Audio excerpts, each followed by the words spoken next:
The campus is always like not crowded, but like it's full of people, and like because you have roommates, you practically don't have time for yourself, because like after you're done with your homework, you will either meet your friends or your roommates, and like or not, you'll just like go to sleep.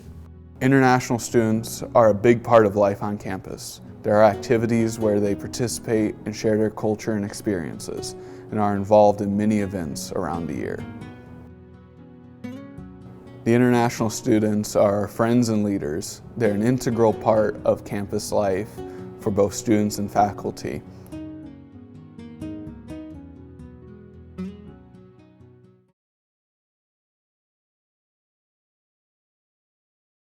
In New York, thousands of people are self-quarantining at home after they may have come in contact with the coronavirus. A 12th fatality has now been reported here in the United States. Fast-breaking developments in the coronavirus emergency in the U.S. and around the world. More than 24,000 now nationwide. More than 80 million Americans now told to stay at home.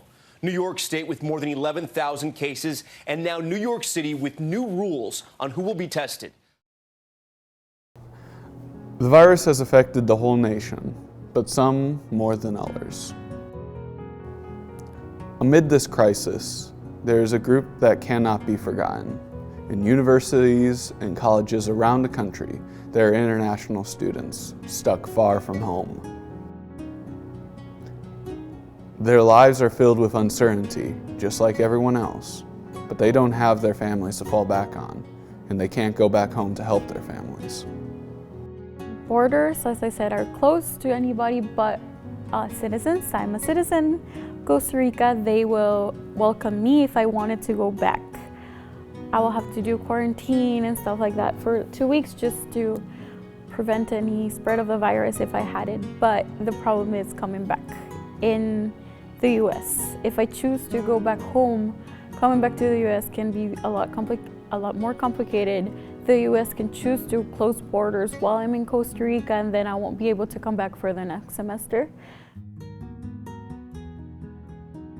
It's really silent, like it's as if the buildings are still here, but the people are not feeling it. So the soul of Dordt itself is just not here anymore. So it feels like a ghost town sometimes.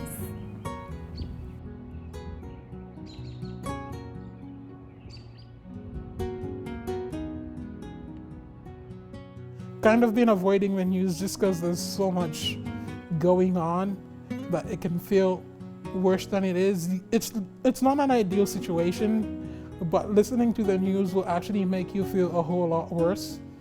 And in times of quarantine where there's already, feelings of isolation and anxiety, it doesn't do well to dwell on the news because it can make things a whole lot worse. I go out with my friends, you'd go shooting, go to a restaurant, go see a movie, something like that. But now all those options are just kind of shut off, and campus activities have stopped, so there's nothing to do around campus.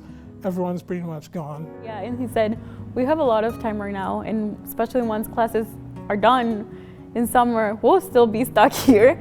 So why don't we do like something together, like a YouTube channel, or in this case it's just a whole, not only YouTube, but like social media kind of platform that we worked on. It's formed by only international. I mean, like the international students, we all have like different kinds of cultures, so it's nice to be able to at least learn one of their cultures that we can't experience firsthand if they're not here.